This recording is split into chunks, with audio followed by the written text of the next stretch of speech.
Assalamualaikum warahmatullahi wabarakatuh. Bismillahirrahmanirrahim. Alhamdulillahi rabbil alamin. Allahumma salli wa sallim mubarak ala Muhammadin wa ala alihi wa ashabihi wa man tabi'ahum bi ihsanin ila yaumiddin.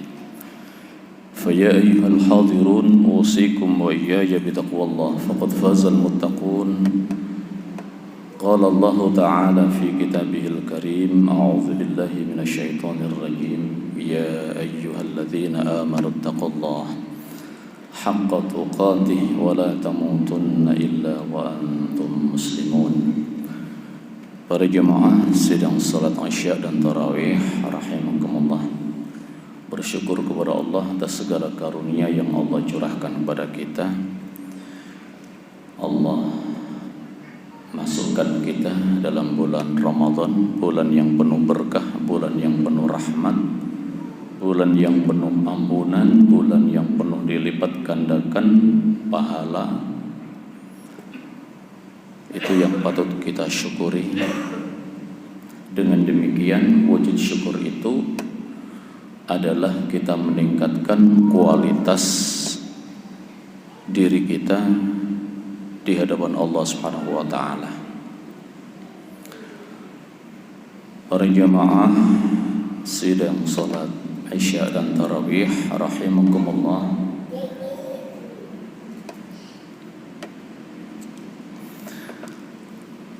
Rasulullah sallallahu alaihi wasallam menyampaikan, innama bu'itsu liutammima makarimal akhlaq. Sesungguhnya aku diutus oleh Allah adalah untuk menyempurnakan akhlak. Hadis riwayat Ahmad dan Bukhari. Ini menunjukkan bahwasannya akhlak itu betapa menjadi sebuah kebutuhan kita, menjadi sebuah kebutuhan kita dalam kehidupan kita, dalam keseharian kita, dimanapun kita berada. Baik itu kebutuhan dalam rumah tangga, kita butuh akhlak. Dalam lingkungan tempat kerja, kita membutuhkan akhlak. Di jalan kita membutuhkan akhlak. Di masjid pun kita membutuhkan akhlak. Dimanapun kita berada, akhlak itu menjadi sebuah kebutuhan primer, menjadi sebuah kebutuhan yang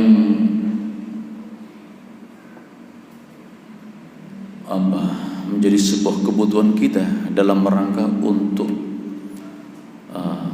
tatanan hidup ini akan lebih baik. Ya. Kalau dalam rumah tangga itu dengan akhlak itu menjadi sakinah, mawaddah, warahmah.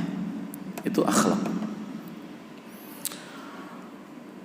Hubungan orang tua dengan anak itu menjadi anak yang saleh, salehah, menjadi orang tua yang saleh, salehah, itu akhlak. Demikian juga di tempat kerja kita dan seterusnya. Maka itulah para jemaah sidang salat Isya dan Tarawih rahimakumullah. Sesungguhnya Allah perintahkan kita beribadah itu kan dua aspeknya, aspek jasmani dan aspek rohani. Lah aspek rohani inilah yang disebut dengan akhlak itu. Kalau aspek jasmani misalnya, Allah perintahkan kita aqimis salata liduluki syamsi ila ghasaqil laili wa qur'anal fajr inna qur'anal fajri kana mashhuda. Allah perintahkan salat itu agar apa? Inna salata tanha 'anil fahsya'i wal munkar. Agar kita memiliki akhlak, agar kita ini mampu mencegah diri kita ini dari perbuatan keji dan mungkar. Dan kita tahu para jemaah, semua orang tahu betapa akibat dari sebuah perbuatan keji dan mungkar itu. Akibat dari perbuatan keji dan mungkar yang dilakukan oleh seseorang itu bukan hanya kembali atau berimbas kepada orang yang melakukan itu saja, tetapi akan berimbas kepada objeknya, berimbas kepada keluarganya, baik keluarga yang melakukan maupun keluarga dari objeknya, berimbas kepada lingkungan tetangga kanan kirinya dan seterusnya. Na'udzubillah min dzalik. Itu contoh sholat. Zakat, khudh min amwalihim shadaqatan tutahhiruhum wa tuzakkihim biha. Gitu. Zakat jasmaninya kan mengeluarkan, tetapi di balik itu ada sisi akhlaknya, hasilnya. Apa itu? Yaitu mensucikan jiwa, tazkiyah. Itu zakat. Mensucikan jiwa, mensucikan harta. Jiwa menjadi bersih. Ketika jiwa menjadi bersih, maka apa yang terjadi? Harta menjadi bersih. Ketika harta itu bersih, apa yang terjadi? Semuanya akan mengalir kepada kebaikan-kebaikan. Menerima dari kebaikan, mengalir dengan kebaikan. Sebagaimana nanti ketika di akhirat untuk harta itu kan dua pertanyaan, dari mana dan untuk apa. Para jemaah sidang salat Isya dan Tarawih rahimakumullah. Demikian juga puasa. Allah karuniakan kita memasuki bulan Ramadan, kemudian Allah perintahkan dengan kalimat yang sangat indah, ya ayyuhalladzina amanu, wahai orang-orang yang beriman.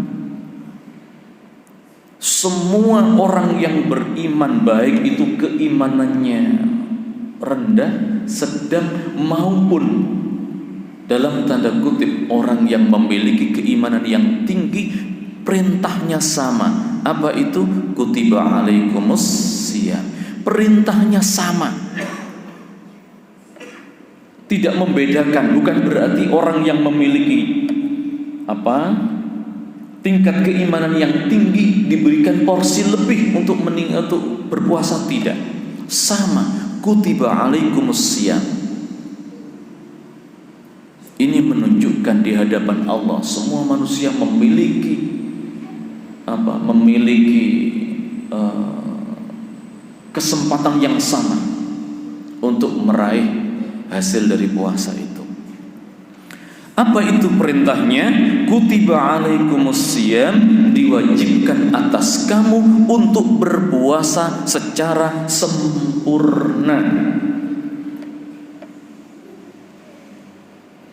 Kutiba alaikumusiyam, diwajibkan atas kamu berpuasa secara sempurna. Baik yang memiliki keimanan yang rendah, sedang maupun tinggi, perintahnya sama, diwajibkan untuk menunaikan ibadah puasa secara sempurna. Para jemaah kaum muslimin rahimakumullah, lah puasa sempurna itu kata Nabi, wasiyamu junnah. Puasa yang sempurna itu adalah perisai, tameng. Kalau kita contohkan ketika hujan, kita bawa payung, maka bisa jadi payung itu sebagai tameng kita, sehingga hujan itu tidak mengenai tubuh kita, tapi hujan itu di sekeliling kita, atau pakai jas hujan. Itu kurang lebihnya contoh yang paling sederhana. Lah, puasa yang sempurna itu adalah perisai bagi siapa? Bagi orang yang mampu melaksanakan ibadah itu sesuai dengan apa yang dikehendaki Allah, yaitu puasa secara sempurna itu. Kalau sudah menjadi perisai, maka orang itu memiliki akhlakul karimah. Satu contoh, kita akan kembali kepada Al-Quran. Allah memerintahkan kita berpuasa secara sempurna untuk meraih derajat takwa. Lah, kemudian hasil dari puasa yang sempurna itu adalah sebagai perisai tameng dari segala kejelekan-kejelekan dan keburukan-keburukan. Maka hasilnya akan mampu melahirkan derajat takwa. Dan itulah akhlakul karimah.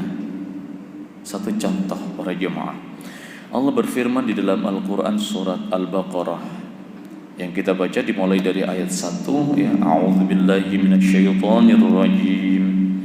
Bismillahirrahmanirrahim. Alif lam mim. Dzalikal kitabu la raiba fihi hudan lil muttaqin. Alif lam mim. Dzalikal kitabu. Itulah Alkitab, itulah Al-Quran. La raiba fihi, tidak ada sedikit pun keraguan di dalam Al-Quran itu. Hudan, petunjuk, lil muttaqin, bagi orang-orang yang bertakwa. Orang yang bertakwa itu adalah orang yang mampu menjalankan ibadah puasa secara sempurna, yang kemudian Allah bekali dengan junnah, perisai, maka menghasilkan akhlakul karimah. Yang pertama, alladzina yu'minuna bil ghaib, yaitu orang-orang yang beriman kepada yang ghaib. Yang ghaib itu siapa? Allah. Sehingga dirinya merasa terawasi oleh Allah dimanapun, kapanpun, bersama dengan siapapun, sudah menancap dalam jiwanya, karena Allah membekali dengan junnah, sehingga Allah memelihara jasmani dan rohaninya.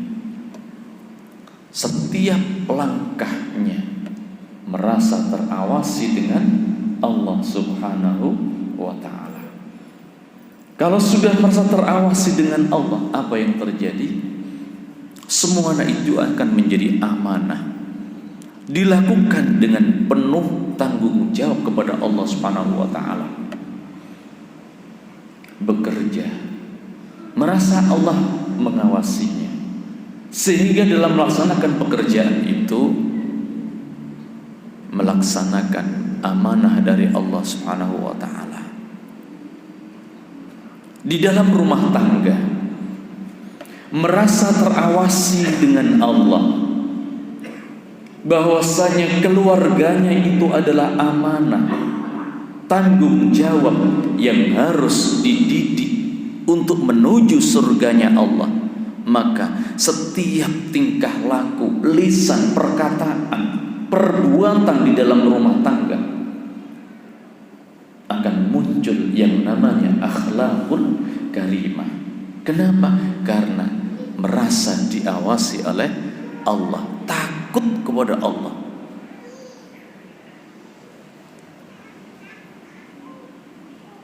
Para jemaah kaum muslimin rahimakumullah. Contoh yang kedua, wa yuqimunas shalah, adalah orang-orang yang mampu mendirikan secara sempurna sholat itu. Kok ditambahi sempurna, Ustaz? Iya, coba kita lihat kalimatnya ketika kita baca Al-Quran nanti. Kalimatnya wa yuqimunas sholata, ada wawunya setelah lam, tetapi dibaca sholata, yang menunjukkan bahwasanya wa yuqimuna, mendirikan sholat itu dilaksanakan secara sempurna. Bagaimana mendirikan sholat secara sempurna itu? Yang diawali sebelum sholat, pelaksanaan sholat, hingga selesai sholat dan menyebar atau kembali ke masyarakat. Semuanya mencerminkan dari wa yuqimunas sholat. Yang ketiga, para jamaah kaum muslimin rahimakumullah, wa mimma razaqnahum yunfiqun, dan dari apa-apa yang kami rizkikan kepada mereka, yunfiqun, mereka menafkahkan. Para jamaah kaum muslimin rahimakumullah, ini adalah hasil didikan Allah puasa.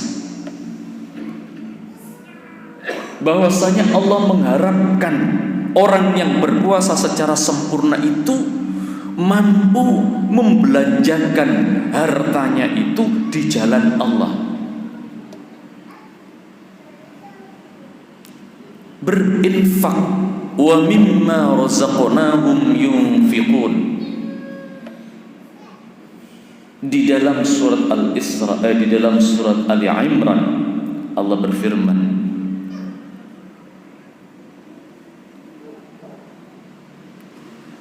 A'udzu billahi minasyaitonir rajim, wasari'u ila maghfiratin min rabbikum wa jannatin 'arduha as-samawati wal ardh u'iddat lil muttaqin alladzina yunfiquna fis sarra wad dharra. Bagaimana cara berinfaknya, baik dalam keadaan lapang maupun dalam keadaan sempit? Hasil dari didikan puasa adalah mampu menginfakkan hartanya di jalan Allah. Ini menunjukkan empati, memperhatikan orang lain, memperhatikan tetangga kanan kirinya, memperhatikan orang-orang yang berjuang di jalan Allah, memperhatikan orang-orang yang selalu memakmurkan masjid, menjaga masjidnya Allah, dan seterusnya dan seterusnya. Inilah yang diharapkan sesungguhnya oleh Allah Subhanahu wa taala kepada kita semuanya ketika Allah perintahkan kita memasuki bulan Ramadan, diperintah untuk berpuasa secara sempurna. Mudah-mudahan Allah senantiasa membimbing kita, memberikan petunjuk kepada kita, sehingga kita mampu sedikit demi sedikit untuk memperbaiki diri kita menjadi hamba apa yang dikehendaki oleh Allah sesuai dengan perintahnya. Dimulai dari perintah sholat, perintah zakat, sampai dengan perintah puasa dan lain-lain, yang di situ memuat akhlakul karimah. Aqulu qawli hadza fastaghfiru innahu huwal ghafurur rahim. Assalamualaikum warahmatullahi wabarakatuh.